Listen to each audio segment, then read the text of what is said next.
Can I ask you, young man, a question? Yeah, absolutely. Hey, young man, can you point to Christ for me? Look who he's pointing to, big brother. Who he pointing to? Just be real. Yeah. He points to the so-called white man. But listen, now watch this. If I handed you this, show me the so-called white man in there.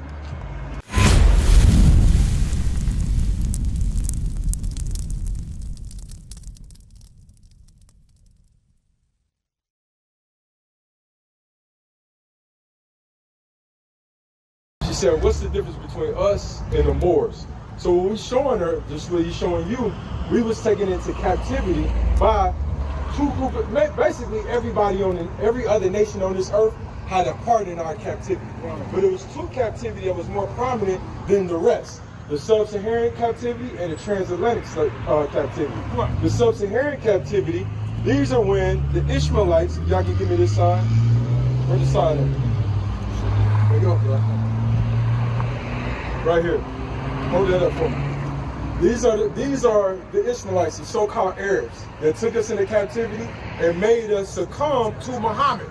This is why a lot of our brothers and sisters subscribe to Islam. So when we was ruling in Europe under the title of the Moors, we was ruling under Islam. You understand? Because we have been taken into captivity under this nation. Watch this. And the Bible prophesies about it. Give me Joel 3 and 3. Watch this, big brother. Because you notice, we learned about Malcolm X. Remember Malcolm X had a good slogan. He was kind of going back and forth with Martin Luther King. And he was saying, Martin Luther King was saying, turn the other cheek. Well, Malcolm X was saying what?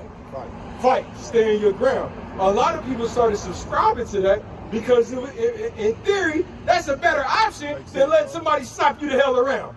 You understand? That's not what Christ taught. You understand? Because Martin Luther King hadn't come to the full understanding of Christ. But a lot of people started subscribing to Islam based off of what his message was. Watch this. But it doesn't mean that it was right. Watch this. Watch. Joel chapter 3 and verse 3. And they have cast lots for my people and have given a boy for an harlot. This is what the other nations did. They cast lots for our people and they gave a boy for a harlot. A lot of these nations used to use our boys as sex slaves, buck breaking. You read about this throughout history. This is what they're not teaching our kids in school. When they would take a slave, they would take you being the strongest buck in the middle of all the slaves, and they would have sex with you, demeaning your manhood. So demasculating you. So now nobody will look to the man as strength. They will take the woman and say, you know what? Now we're going to use her. This is the Willie Lynch letter. We're going to negotiate through her. So now she becomes the patriarch and the man becomes demasculated. You understand? Watch this. Go ahead. And they have cast lots for my people and have given a boy for an harlot and sold a girl for wine. And then they would take our young sisters and they would sell them throughout the plantations of America just for pleasure. That's what the wine means. For pleasure. Have you ever heard the term of bed wench? What's that mean? Okay, that's good. This is why we out here teaching. The slave master, you heard bed wench before? The slave master would take the young woman, he would send her to the bed in a cold winter to have her warm up the bed. So when he comes to the bed, now it's warm. Now after a drunk night with all the rest of his friends, he comes to a warm bed and he's raping our young daughters. That's the bed wench. That's selling our young daughters for wine, for pleasure. Watch this, read, come on. That they might drink. Yea. And what have ye to do with me, O Tyre and Zidon? Go ahead. And all the coast of Palestine. Tyre and Zidon is these African nations. The Africans, what they teach us in school is black people sold black people. Would you sell your cousin into captivity? Absolutely. Hell no. Would you sell your son into captivity? No. So have you ever ran into a real African before? Yeah. Have you ran into a real African before? How do they feel about you? Come on, talk to me. They don't mess with us. Nah. Because we not the same people. Just because we black, that don't mean we're the same people. You get a Chinese man and a Japanese man together, that does not mean that they're the same people. If you call one of them the other, they're going to tell you, oh, they're going to correct you. I'm Chinese. I'm Japan. You understand? So listen what the Lord is saying. Right there, read it from the top. Yea, and what have ye to do with me, O Tyre and Zidon? What have you do to me, you African nations, Tyre and Zidon? Because they was rounding us up on the west coast of Africa. Watch this. And all the coast of Palestine. And all the coast of the Arabs. Give me the Arabs.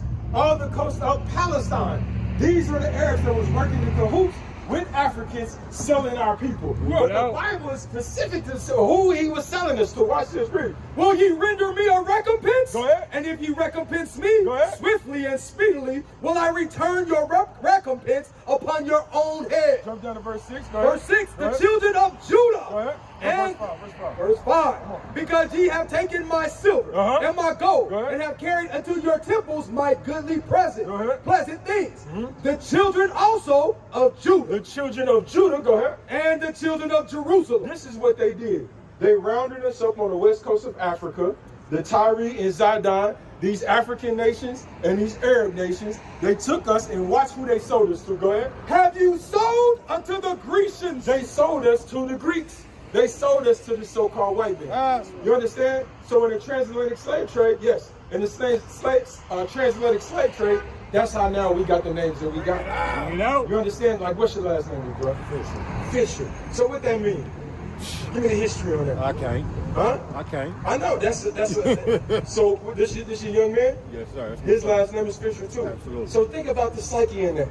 Think about the psyche. Your name is everything. Right. You understand? That's who you are. That's your power. That's why the Lord changed our name to Israel, Prince of the Power. So your name means something. So the white man, when he took us into captivity, he understood that. The first thing he did to Toby was what? Took his name. Took his name. He said, your name is Toby. Yeah. Your name ain't Kenta, and beat the last Kenta out of him. So now generation after generation after generation, your grandfather passed that slave name, which was the token of the slave master. Whoever was owning you, that was the Fisher plantation. So now that name is passed on to the grandfather, to the grandson, you understand, to his son, and now we having family reunions. And we can't explain where we got that name from. Don't know where we came from. That's a curse. That's a token that, guess what, bro? You are the 12 tribes of Israel. This is what this white man, give me that in Psalms 83. And then watch this, I'm gonna get you a law. A lot of these pastors is not teaching this. This is why the communities look the way that they look. This is why young brothers is killing themselves at the rate that they are, because we're not looking at each other as brothers. Because the white man put in, and you know what, the dark against the brown, the old against the young, all these divisions. So when the young men see the older men, remember we was young one time. How old are you? 46. We're about the same age. When we was young, we would not listen to every old man. You understand? And a lot of the old men that was feeding us, was they feeding us something right? Be honest now. A lot of them, the majority of us, bro, they was teaching us how to hustle. They was teaching us how to gamble, how to be players. That's what they was teaching us. You might have had one out of, let's say, 15 that was telling you, listen, stay in school, do ABC, and how we look at him.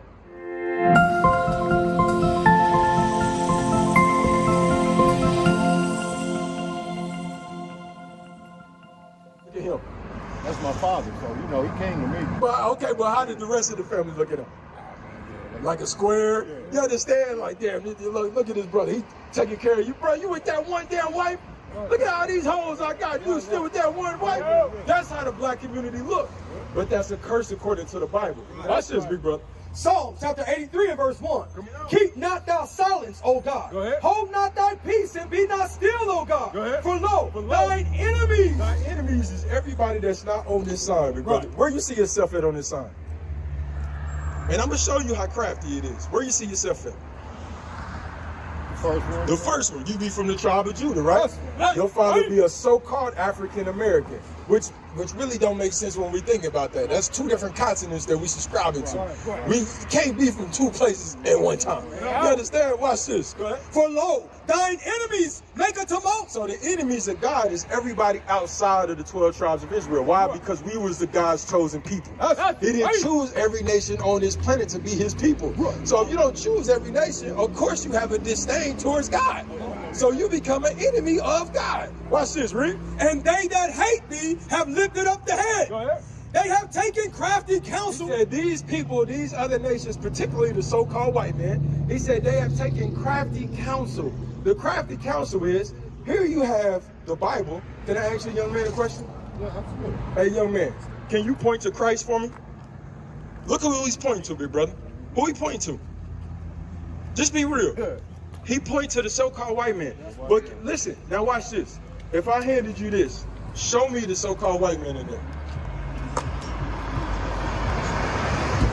show me where you read that Christ is a white man. He can't do You it. ain't gonna find You it. know why? Because It's not that's in there. not in the Bible. Yeah, it's not in there. These are crafty. Let me show you something, big brother. Let me show you something. I want you to hold that, and then I want you to go to Revelation chapter 1 and 14. These are the crafty counsels that particularly this so-called white man in cahoots with the rest of the nations did against you, big brother. Right. Watch this. Read this. This is the book of Revelations, chapter 1 and verse 14. Watch this, big brother. Watch this, big brother. What's your name, bro? What's your name, big brother? Drizzle. Drizzle, watch this. His head and his hairs were white like wool. We read in the description of Christ. It said his head and his hairs were white like wool. Young man, touch the top of your hair. Touch the top of your hair. Look, that's wool. He's describing what Christ is. He said it was white like wool. Watch this, read. As white as snow. Go ahead. And his eyes were as a flame of fire. And he said his eyes was as a flame of fire. My brother, listen up, bro. Hey, bro, big bro, listen up, listen up. Watch this. We're showing you, he said his eyes was as a flame of fire. Look at this man's eyes right here. What color is his eyes, bro? Blue. Huh? I guess blue. His eyes are blue. That's the image that's in our grandma's house, that she got above her damn bed, that she prayed to every night, and that she is still in our mind, this is Jesus. You understand? But we read in what? What his eyes color? And his eyes were as a flame of fire. He said his eyes was as a flame of fire, big brother. Hey, now watch this. Hey, bro, watch this. Because listen, you interrupted. You interrupted right now. You understand? We bringing out the word. The scriptures talk about somebody that come and cause confusion. And I know this ain't what you're trying to do. But those that cause confusion, you following after this so-called white man. Right. You understand? If you bring any type of confusion to the situation that we trying to show that, because we asked the young brother, hey, what color is Christ? And who he point to? So we trying to cast down imagination in his mind that this is not Christ. Right. That Christ actually looks like him. And we showing him where he can substantiate that. If somebody asks him with evidence. So you not out here in an ignorant state. Now watch, we reading it, come on. And his feet like unto fine brass. He said his feet was like fine brass. What color is brass, big brother? Brown. So what color, now watch this, it's gonna even go a little deeper, watch. As if they burned in a furnace. If you put that brown brass in a furnace, what color it turn? Shit, dark. It turned darker. You understand? So how is John describing Christ? Black. So if he put this image right here, this go back to that Psalms 83. Watch this, read. Psalm chapter 83 and verse 3. Go ahead. They have taken crafty counsel against thy people. This is the crafty counsel that he's taking against our people. First he took your name, now he take your God. Because the God, this black Messiah is only a God of the 12 tribes of Israel. That's right. So let me change the image. Let me put this image in there because I know niggas won't read. Niggas just want to smoke, drink, and get high and have sex, whore their women out. I can put this image all over, even though I don't change it in the Bible that Christ is a black man. And I know you won't read to understand that. What is the nation?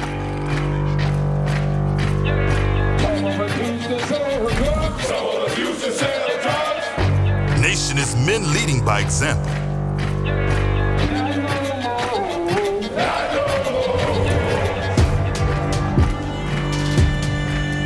Nation is family.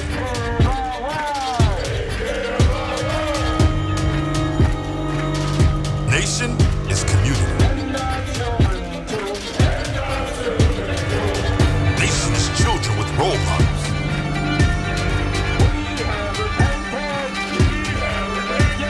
Nation is unity.